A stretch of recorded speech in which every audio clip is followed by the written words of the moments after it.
I dropped the mop and ran. The bucket tipped over behind me, water spilling across the marble floor as I sprinted down the corridor. My heart slammed so hard it hurt. I could hear my own breathing, ragged, loud, panicked. Somewhere behind me, a voice shouted, "Ethan." That was my name. I didn't stop, because 30 years ago, on a storm-soaked night in London, I saw something I was never meant to see, and the man responsible, Raymond Blackwell, now one of the most powerful billionaires in the world, paid me to erase it from my memory. Tonight, I'm done pretending I forgot. Back then, I was 24. My name is Ethan Cole. I was broke, invisible, and desperate.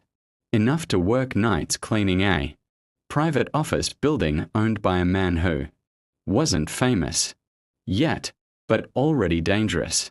Raymond Blackwell wasn't on magazine covers then. He wasn't giving speeches about success or morality. But even before the money, he carried himself like the rules bent around him. Like consequences were something that happened to other people. That night, I was supposed to clean the executive floor, clock out at 2 a.m., and go home. I remember checking my watch. 1:47 a.m., 7 more minutes, and I'd be free. That's when I heard the shouting. At first, I ignored it. Rich men argue. It's not shouting to them, it's breathing. But then something crashed. Hard. Violent. Final. I stopped walking. Every instinct told me to turn around. Instead, I stepped closer. The conference room door was slightly open. Light spilled out onto the hallway floor. I could hear two voices now, one calm, controlled, and low. The other shaky, desperate, cracking with fear. "You promised me, Raymond," the second voice said. "You promised I'd be protected." I didn't know the man's name then. I would learn it later. Daniel Mercer, an early investor, a man who knew too much. I pushed the door open just enough to see inside. Raymond Blackwell stood near the table, his jacket off, sleeves rolled up. He looked irritated, not angry. Like this was an inconvenience. Daniel Mercer stood across from him, pale, sweating, hands trembling. "You got greedy," Raymond said calmly. "That was your mistake." Daniel shook his head. "We did this together. You can't erase me." Raymond smiled. That smile still haunts me. Then Raymond stepped forward and shoved him. It wasn't dramatic. No screaming. No drawn-out struggle. Daniel stumbled backward, hit the edge of the table, and fell. His head struck the floor with a sound I can't forget, a dull, hollow crack. He didn't move. The room went silent. I should have run. I should have screamed. Instead, I stood there frozen, my hand still on the door. Raymond looked down at Daniel's body for a long moment. Then he slowly turned his head. And that's when he saw me.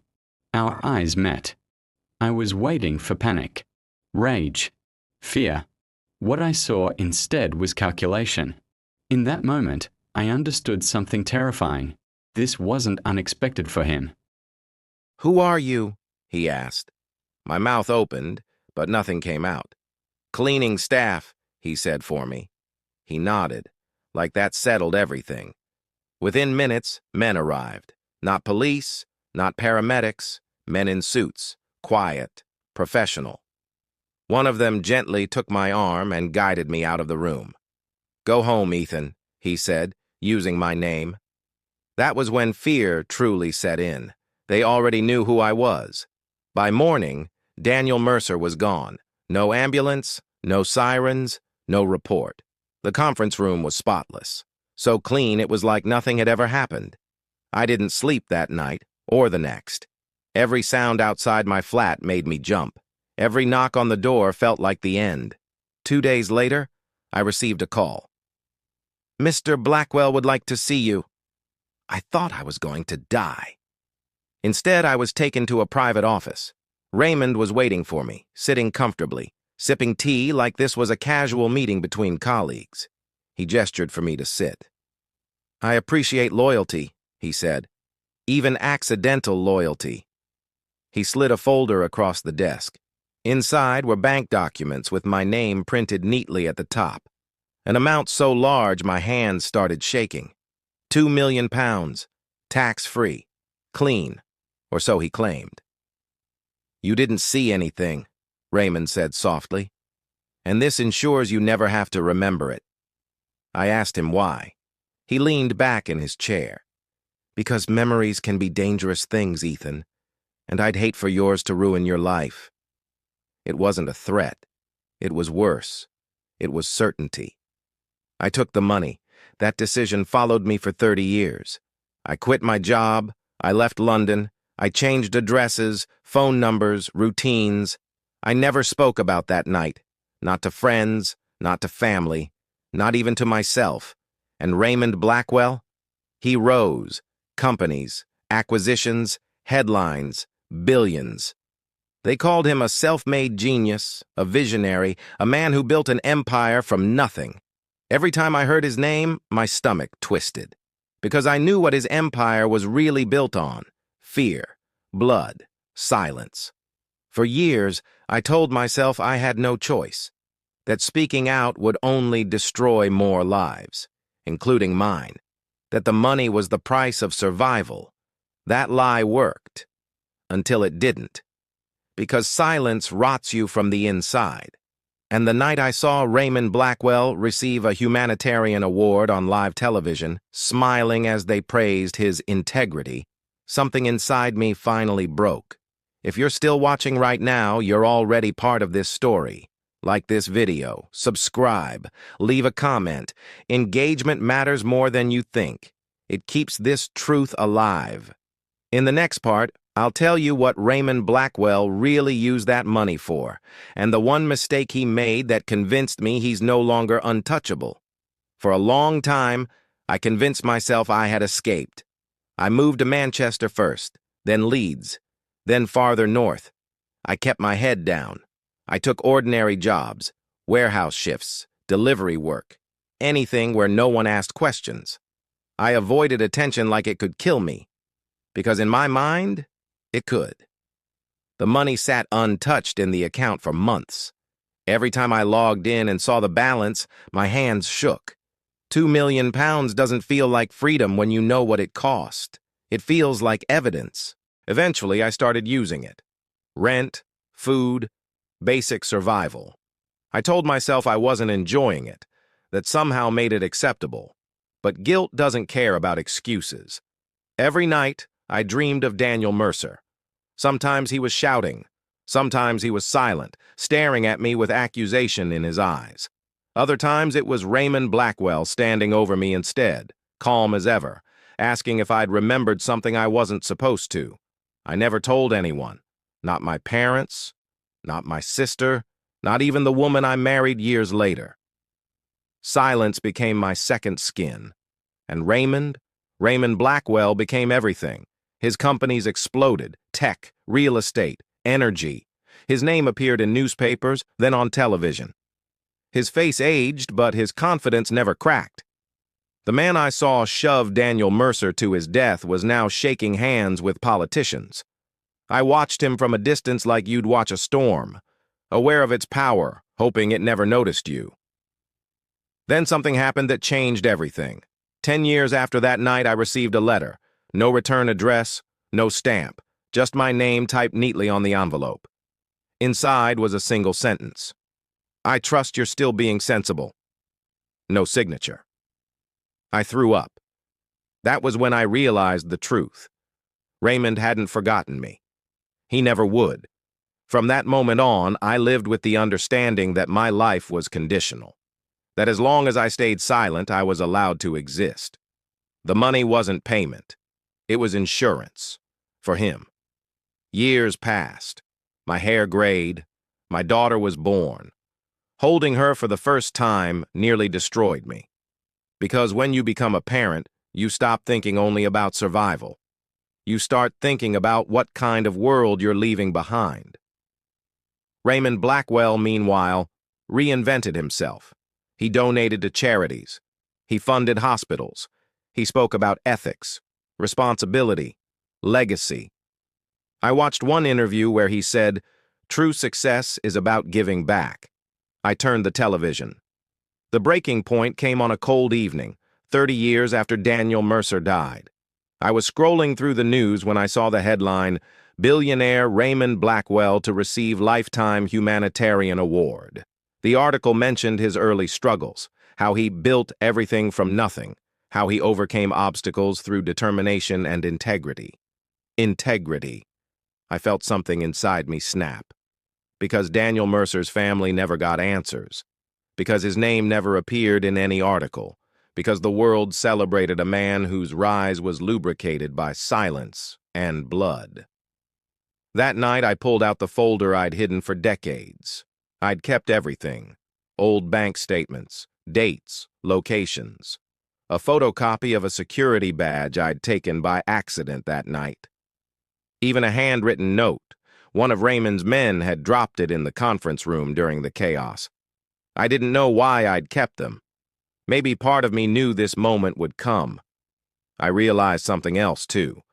Raymond was growing careless. Power does that.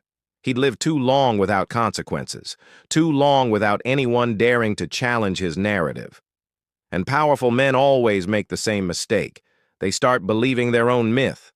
That's when I decided to speak. Not to the police, not yet. I knew how that would end.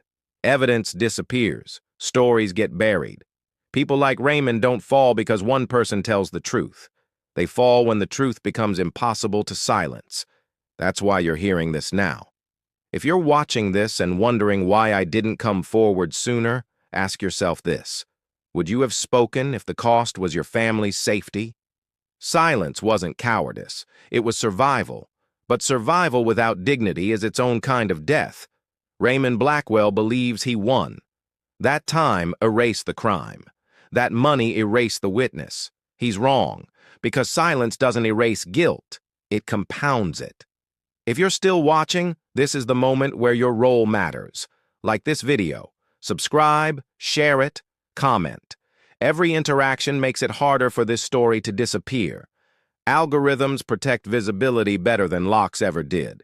In the final part, I will tell you exactly how Raymond Blackwell's empire truly began, what happened to Daniel Mercer's family, and the final message I'm leaving behind in case I don't get a chance to speak again.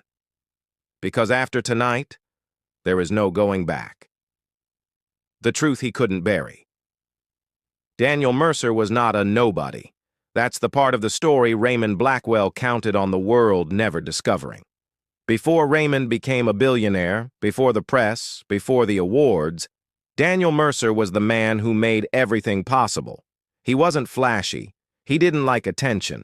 But he was brilliant with numbers and ruthless with structure. He knew how to turn ideas into systems, and systems into money. Raymond had the ambition. Daniel had the foundation. Together, they built the framework that would later become Raymond Blackwell's empire. Offshore accounts, shell companies, strategic losses that somehow became massive gains. Daniel knew where the bodies were buried, figuratively at first. That night in the conference room, Daniel wasn't asking for more money.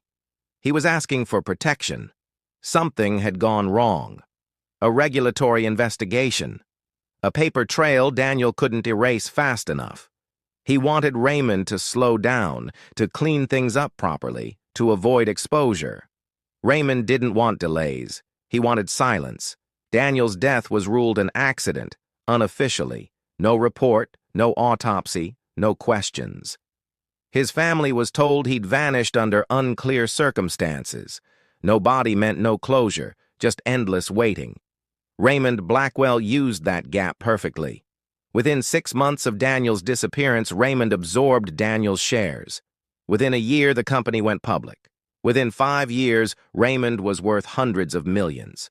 By the time he hit his first billion, Daniel Mercer's name had vanished from every document that mattered. Except mine. I kept track. I followed the money quietly, carefully, obsessively. Every acquisition, every merger. Every time Raymond praised ethical business practices, I compared timelines, Patterns emerged, the same legal firms, the same accountants, the same quiet settlements. This wasn't luck. It was engineering. And I wasn't the only one who noticed. 2 years ago, I received another message. This time, it wasn't a letter. It was an email. No subject line, just 3 words. We should talk. It was sent from a burner address, but I recognized the writing style immediately. Short, controlled, confident. Raymond Blackwell. He knew something was coming. That email told me everything I needed to know. He wouldn't reach out unless he felt threatened. Powerful men don't reconnect with old ghosts unless the ghosts start moving. That was when I made copies of everything, digital, physical, encrypted, distributed. If this story survives, it's because it was designed to. Raymond believes fear is permanent. He's wrong. Fear ages, guilt matures, and eventually, silence cracks. Daniel Mercer had a daughter. Her name is Lena Mercer. She was 8 years old when her father vanished. She grew up watching her mother wait by the phone for a call that never came. Lena became a journalist. That wasn't an accident. She reached out to me first. She didn't know who I was. She didn't know what I'd seen. All she knew was that my name appeared in a long-forgotten security log tied to the last place her father was seen alive. She asked one question. "Do you remember my dad?" I didn't reply for 3 weeks. When I finally did, I wrote 3 words of my own. I remember everything. That conversation changed my life, because for the first time in 30 years, I wasn't carrying the truth alone. Lena didn't cry. She didn't beg. She listened. She documented. She verified. She did what justice requires. She built a case strong enough to survive pressure. Raymond Blackwell underestimated her, just like he underestimated me. And that's his final mistake. If you're wondering why this is coming out now, why this moment matters, it's because the wall around him is cracking. Laws change, witnesses age, records resurface, and the louder the truth becomes, the harder it is to erase. Raymond Blackwell is not untouchable. He never was. He was just protected by silence. This video is my confession. It's also my insurance. If something happens to me, this story doesn't end here. It multiplies. Copies exist, files exist, names exist, and now you exist in this story too. If you believe power should not be built on buried truths, if you believe wealth does not erase accountability, if you believe silence should never be bought, then act. Like this video. Subscribe to this channel. Comment your thoughts below. Engagement is visibility. Visibility is protection. Raymond Blackwell built his empire by making people disappear. Tonight, the truth refuses to. And once the truth is seen, it can never be unseen.